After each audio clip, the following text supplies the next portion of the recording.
Salut les vapeurs, Mike le Vaponyme. On se retrouve aujourd'hui pour une vidéo, donc présentation de matériel. Donc aujourd'hui, je vais vous parler de la box de chez Joyetech, la Ivic VT.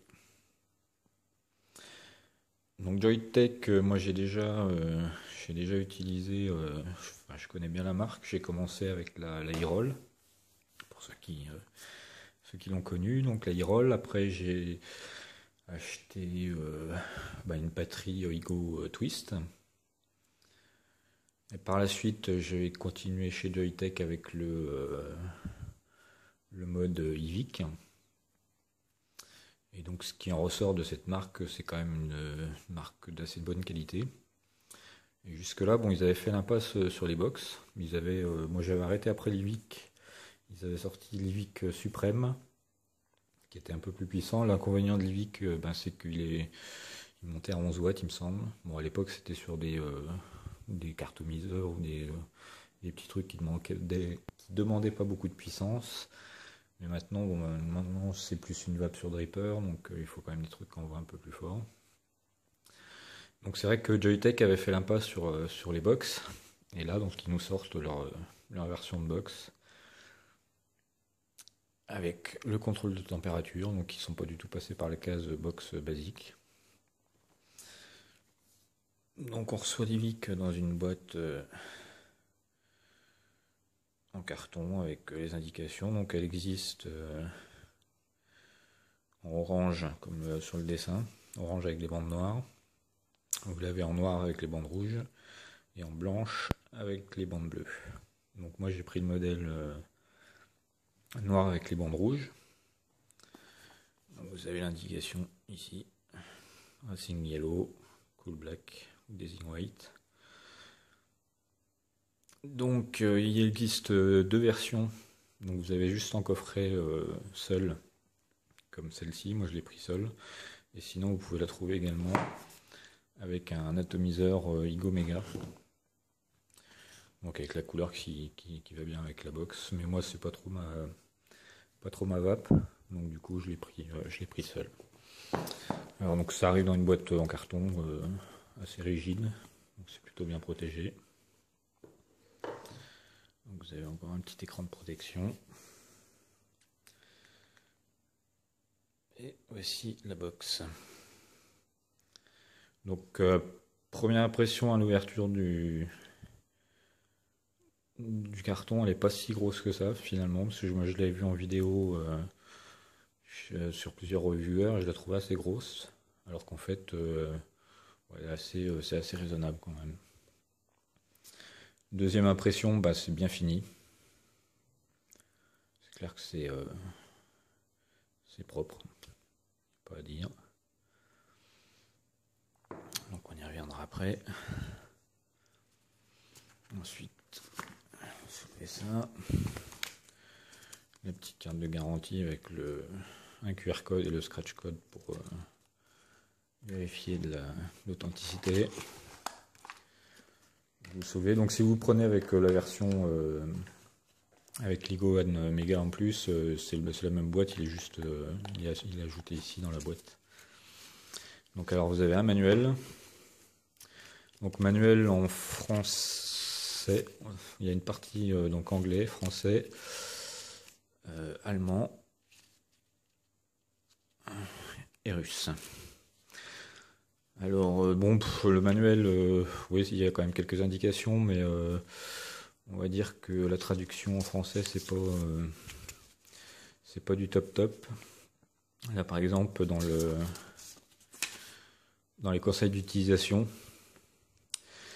donc vous avez une traduction, c'est incompréhensible. Donc si redondant pieux illiquide autour de la bobine, puis parfois la bobine ne peuvent pas atteindre la température de protection lors de l'utilisation, s'il vous plaît, appuyez sur le bouton de tir et soufflez redondante, IJU à travers des trous d'écoulement d'air si ce problème se produit. Plaît-il ? Donc si quelqu'un comprend, moi je comprends pas. Bon, il y a des petites erreurs comme ça de traduction, mais bon, au moins ça a été traduit, c'est déjà pas mal. Donc ensuite dans la boîte, bon, vous avez le câble USB pour recharger. Les choses pas mal, c'est que vous avez un skin. Donc toutes les box sont vendues avec le skin. Donc un skin silicone transparent. Bon, moi c'est pas le genre de truc que j'utilise parce que je choisis aussi mes box pour l'esthétisme, mais si c'est pour la cacher derrière un skin, mais après ça peut être si ça peut être utile pour le transport. Pour la transporter, ça évite d'abîmer, c'est pas mal. Donc voilà pour la boîte. Donc revenons-en à ce qui nous intéresse.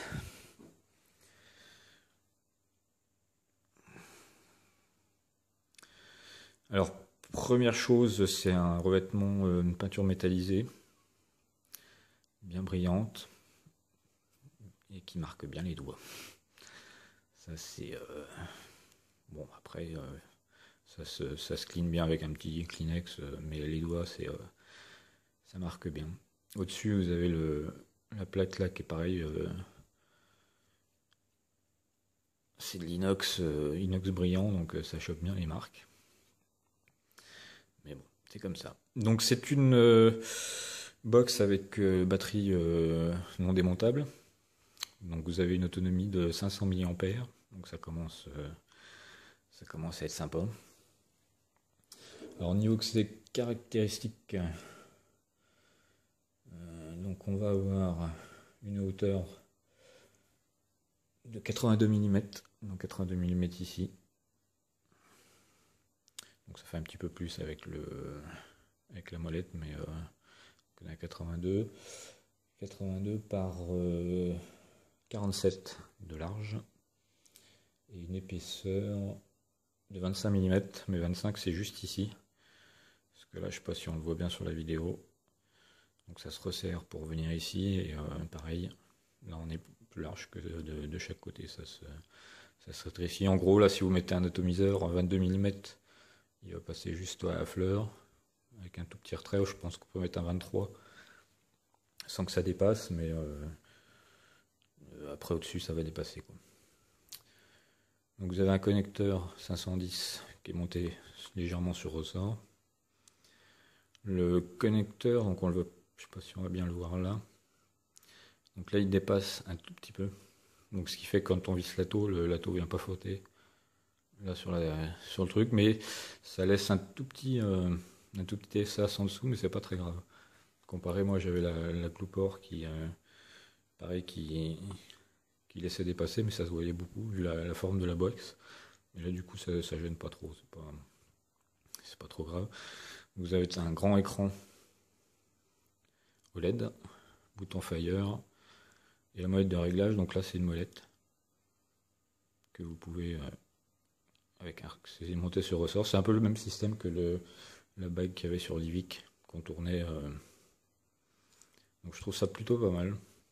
Parce que du coup quand on l'a en main, bah, on n'a aucun bouton qui nous emmerde, quoi. On risque pas de faire Fire, et puis après on la tient comme ça, et puis ça se manie plutôt bien.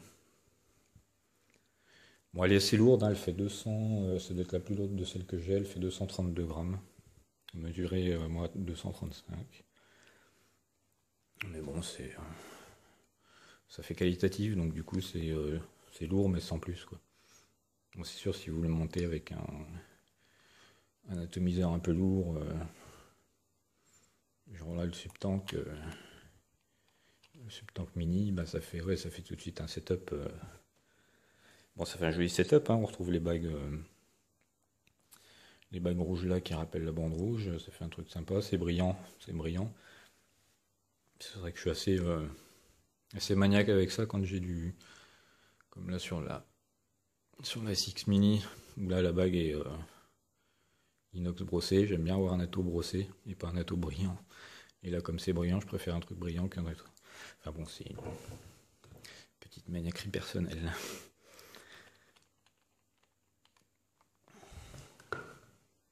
Donc au niveau de la finition, elle est plutôt pas mal, hein. Vous avez en dessous des trous de dégazage et de refroidissement pour la batterie.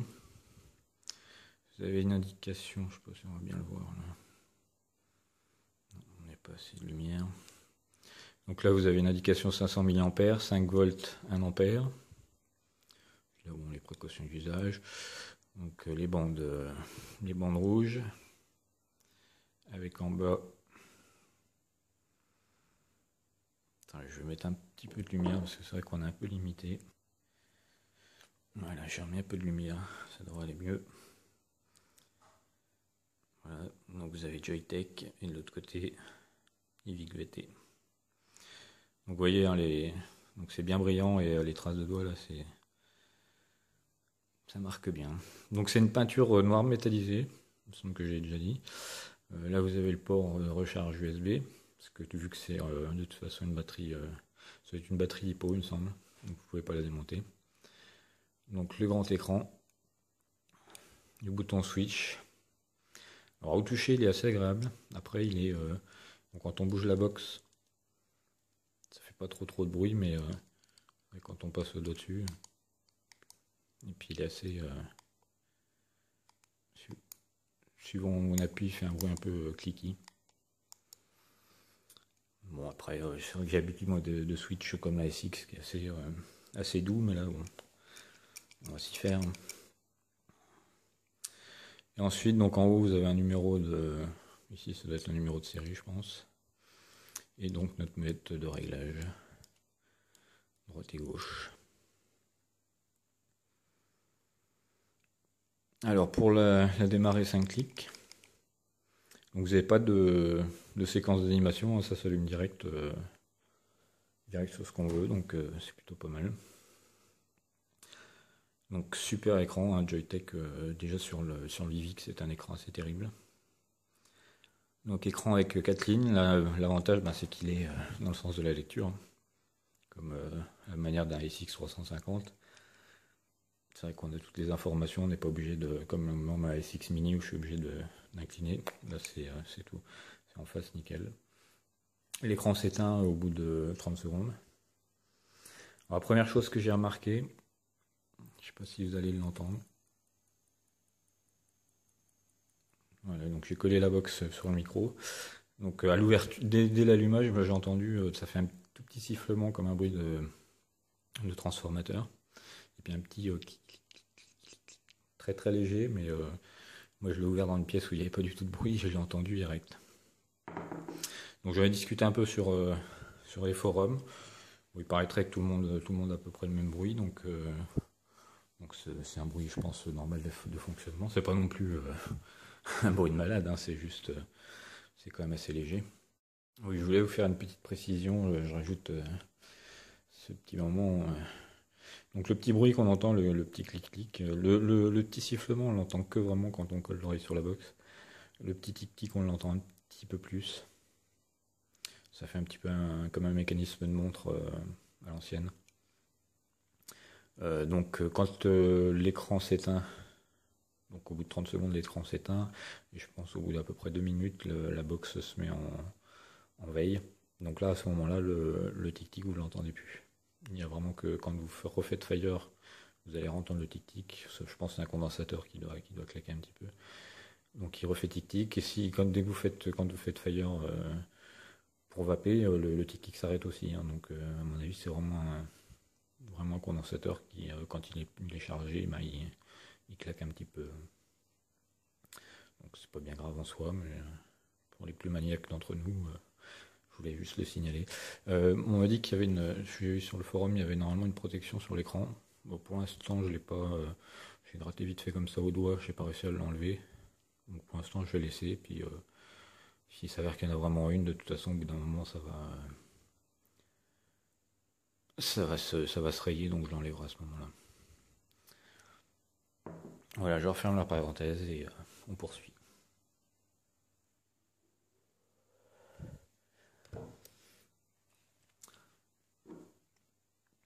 Alors, regardons un petit peu les différents réglages de la box. Donc cette box propose deux types de contrôle de température. Donc le contrôle de température pour le nickel et pour le titane. Donc à savoir que sur le Igo One Mega, les résistances sont vendues donc en Cantal, en nickel, et on pourra aussi les trouver en titane. Donc là, je suis moi en wattage variable. Donc vous avez sur la première ligne la puissance demandée. sur la seconde ligne le voltage qu'il va envoyer, la valeur de votre résistance à 2 chiffres après la virgule, la batterie. Donc moi je l'ai depuis jeudi matin. Je ne l'ai pas encore rechargé. Bon, je n'utilise pas exclusivement cette box, mais je ne l'ai pas chargé encore, hein. Donc vous voyez qu'elle est, elle est quand même encore à plus de la moitié. Donc je pense que l'autonomie, ça, vu que moi je ne va pas exclusivement sur la même box, je pense que l'autonomie va être assez énorme. À mon avis, je pourrais tenir au moins 3-4 jours, bien 4-5 jours même sans problème avant de la recharger, en tournant sur mes 2 autres box. Alors on va y coller un atomiseur dessus. Donc ici un petit casar. Voilà, donc ça fait un setup plutôt sympa, je trouve. C'est pas trop... ça tient bien dans la main. Bon, elle est super agréable en gâchette comme ça. Là un petit peu... Moi j'ai l'habitude aussi de prendre mes box comme ça. Mais là elle est un petit peu... ça fait un petit peu gros et lourd. Là c'est pas coupant, mais c'est quand même assez vif ici. Mais bon, c'est pas non plus c'est pas au point de la Six Mini. J'ai été obligé de l'allumer parce que moi c'était vraiment trop vif. Je suis en train de coller du jus un peu partout. Je vais nettoyer ça. Voilà, donc de retour après nettoyage. Je viens de remplir le dripper, j'ai un peu rempli comme un goré. Alors, nous en moutons. Donc, les réglages. Donc, 3 pressions sur le switch.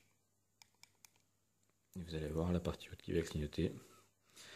Vous allez sur la gauche, ça va descendre à la batterie. Vous allez sur la droite, vous allez pouvoir changer le compteur de puff, le temps de vape. Donc, ça doit être en secondes, je pense. Donc le temps de vape ou la batterie, vous avez le choix entre ces 3 indications. Vous faites fire, ça valide. Donc on recommence, 1, 2, 3. Donc là si vous allez sur la gauche, ça va descendre, et là si vous allez sur la droite, ça va changer. Donc là on passe en température, en contrôle de température nickel. Et encore une fois, vous allez passer sur titane. Et si vous allez sur la gauche, vous allez descendre dans le menu, donc vous allez pouvoir régler la puissance. Donc la box, je ne l'ai pas dit, elle fait de 1 à 60 watts. Donc en fait les menus fonctionnent toujours pareil, hein. C'est 3 clics. Sur la gauche vous allez naviguer, sur la droite vous allez régler la valeur. Quand vous êtes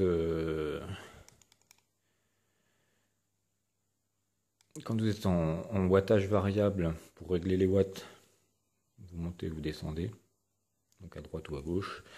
Et si vous voulez, donc là l'avantage, c'est que si vous verrouillez pas, il n'y a pas de bouton, donc vous n'allez pas défaire vos réglages. Par contre, si vous voulez vraiment verrouiller, vous avez la possibilité donc d'aller sur la droite et d'appuyer en même temps sur le fire. Et vous allez voir, Keylock. Donc là, le fire marche toujours. Donc on remarque que quand on fait feu, le voltage se change et met la durée de vape. C'est un petit gadget marrant. Mais voilà, si vous bougez la molette en haut, c'est verrouillé, donc il n'y a pas de souci. Pour déverrouiller, manœuvre inverse. Keylock. Donc pendant que j'en suis là, si vous le faites de l'autre côté, vous allez passer en mode discret. Donc Stealth Mode. Donc là vous vapez, l'écran ne s'allume pas. Et si vous refaites Stealth Off, donc là vous avez l'écran normal. Alors une petite particularité qui est pas mal, c'est que si vous vous mettez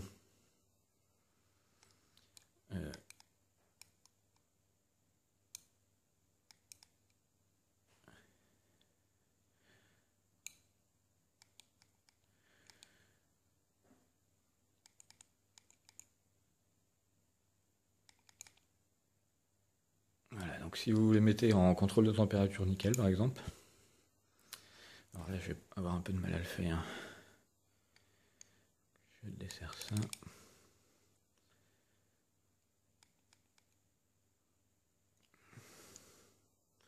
Voilà, donc là je suis en nickel.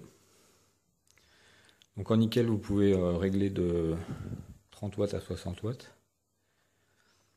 D'ailleurs, ce qui est un petit peu... bon, c'est un petit peu chiant, oui et non. Quand vous êtes...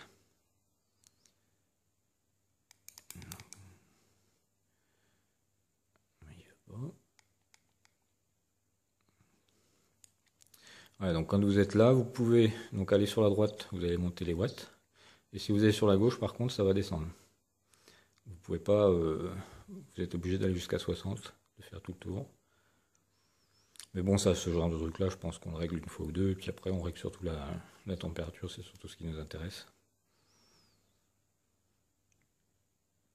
Mais si vous faites, on va le faire après, voilà, je suis arrivé à 60 watts, j'appuie, ça fait 30. Et si vous allez sur la gauche, bah, ça va descendre. Donc, autre particularité, vous pouvez, alors là, je sais plus, faut que je vérifie, mais vous pouvez verrouiller la valeur de votre résistance, parce qu'à chaque fois que vous mettez votre atomiseur, la box détecte quand vous êtes en nickel pour le contrôle de température. Donc la box détecte la valeur de l'atomiseur, mais suivant la température extérieure, suivant plusieurs paramètres, ça peut être amené à varier. Donc du coup, vous pouvez verrouiller la valeur de votre atomiseur. Donc ce qui permet par exemple, vous utilisez le mode box avec un atto froid. On fait toujours le contrôle de température pour la vérification de la résistance, on fait toujours à froid. Donc si vous mettez votre atomiseur donc à froid, la box détecte la température. Vous utilisez un petit peu votre atto, vous l'enlevez, vous le remettez sur la box. Et du coup, il va falloir qu'elle le recalibre et vu qu'il est chaud, ben ça va fausser la valeur. Donc du coup, vous pouvez verrouiller cette indication. Donc après, bon, je ferai, je pense, un retour un peu plus poussé sur le contrôle de température, parce que là, j'ai pas de fil nickel. Donc du coup, je pourrais pas vous montrer, mais et puis que je connais pas encore trop cette technologie, donc je préfère la tester. Là, c'est vraiment une vidéo de déballage. Alors, petite particularité aussi. Donc là, voilà, je suis en réglaire contrôle de température, mais mon atomiseur, c'est un montage Cantal classique. Donc je le fixe, là il me détecte ma résistance à 0,77. Et donc il s'aperçoit que c'est pas un montage en nickel, vu que je suis quand même beaucoup plus élevé qu'un nickel, parce qu'un nickel on tourne autour de 0,14, 0,15 à peu près. Et donc si je fais fire, vous voyez, tac, il est repassé automatiquement en mode boîtage variable.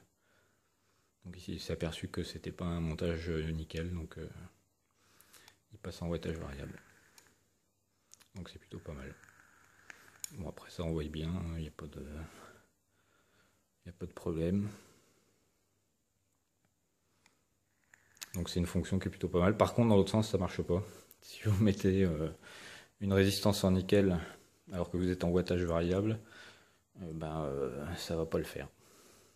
Il faut bien penser avant à le repasser en mode wattage, en mode température de contrôle de température. Bon, c'est un truc qu'il faut savoir.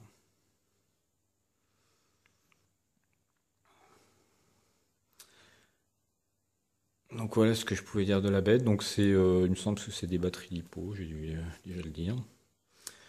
Donc en mode wattage, on fait de 1 watt à 60 watts.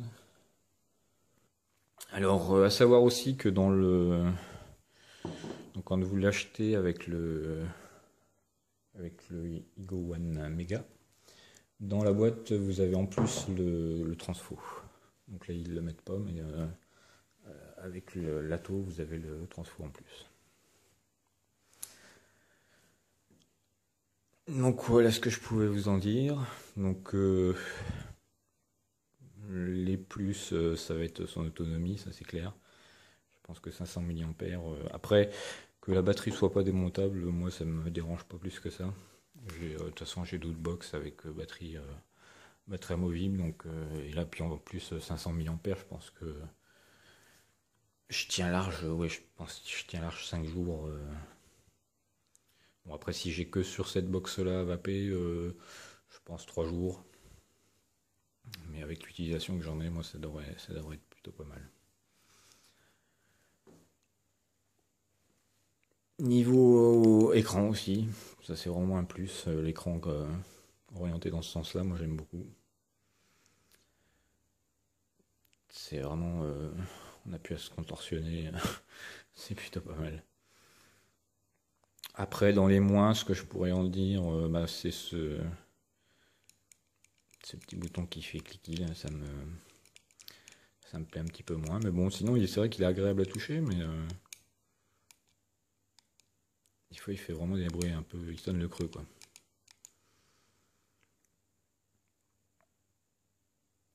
Niveau plus aussi, sa compacité quand même, hein. Je sais que moi j'ai acheté tout au début, je me suis mis au box, j'avais acheté l'IPv2, je l'ai revendu une semaine après parce qu'elle était vraiment vraiment pas du tout ergonomique, alors que là c'est vraiment super agréable, quoi. À tenir en main, c'est juste un régal, quoi. Après, dans les moins, on peut mettre aussi la peinture noire qui risque de marquer quand même pas mal. Les traces de doigts, ouais, ça marque tout de suite, quoi. Bon, après, ça se nettoie bien, ça reste pas incrusté. Donc, vous voyez ce que je disais tout à l'heure, je sais pas si on va bien le voir. C'est une mise au point.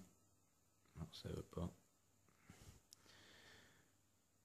Enfin bon, l'atto, il n'est pas tout à fait posé sur la plaque du haut, mais c'est pas gênant, quoi. À voir comme ça, c'est pas choquant.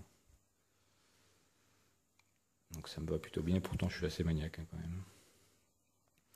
Donc après, au niveau, c'est vrai que j'ai pas eu trop non plus l'opportunité de la pousser, mais ça tourne plutôt pas mal. On va prendre une petite barre.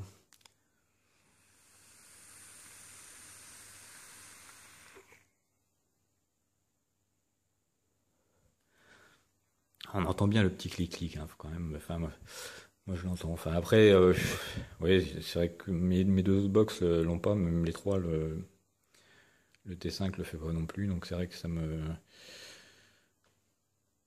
on va pas dire que ça me gêne, mais ouais, c'est vrai que j'aurais préféré qu'il n'y en ait pas, mais bon, tant pis.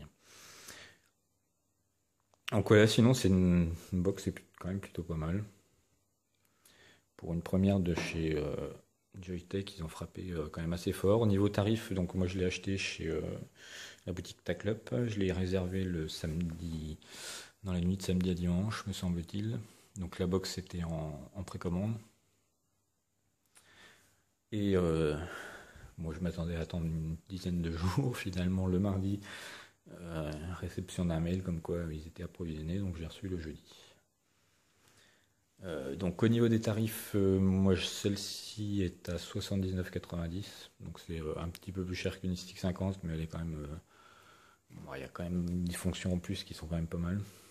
Bon, le titane, contrôle de température sur le titane, on sait pas encore, on trouve pas encore forcément des fils, mais c'est à voir après selon les retours sur les tests des fils. Et sinon, vous l'avez donc avec le tank, enfin le Clairo Igo One Mega, vous la touchez à 99,90. Donc ça reste une box à prix raisonnable, on va dire. Même à l'époque, moi l'IPv2, on l'a touché autour de 95 euros, il me semble. Et c'était un simple AQ. Il n'y avait pas la qualité de finition de celle-ci, hein. Celle-ci, c'est vraiment. Ouais, c'est nickel, quoi. Enfin, il y a. Oui, c'est. Après, on peut dire, oui, on peut pas changer les accus. Après, je pense une batterie lipo comme ça, on tient plus d'un an avec, avant qu'elle soit morte. Je pense que d'ici un an, j'en aurais racheté d'autres, des box. Donc, il n'y a pas de souci pour ça. Après, Il existe des batteries d'appoint qu'on peut transporter pour recharger téléphone, tablette et ça. Donc on peut avoir ça dans une poche avec un cordon, on recharge s'il y a besoin. Et de toute façon, je vous dis 5000 mAh, il y a moyen quand même. Après, moi je suis pas non plus à faire du power wapping, des trucs comme ça avec des très basses résistances, mais en vape classique, ça marche bien. Il y a moyen de durer. Donc voilà ce que je pouvais vous en dire. Bonne journée à vous et puis abonnez-vous pour continuer à me suivre sur YouTube ou vous pouvez me retrouver aussi sur Facebook. Je vous souhaite une bonne vape et à bientôt.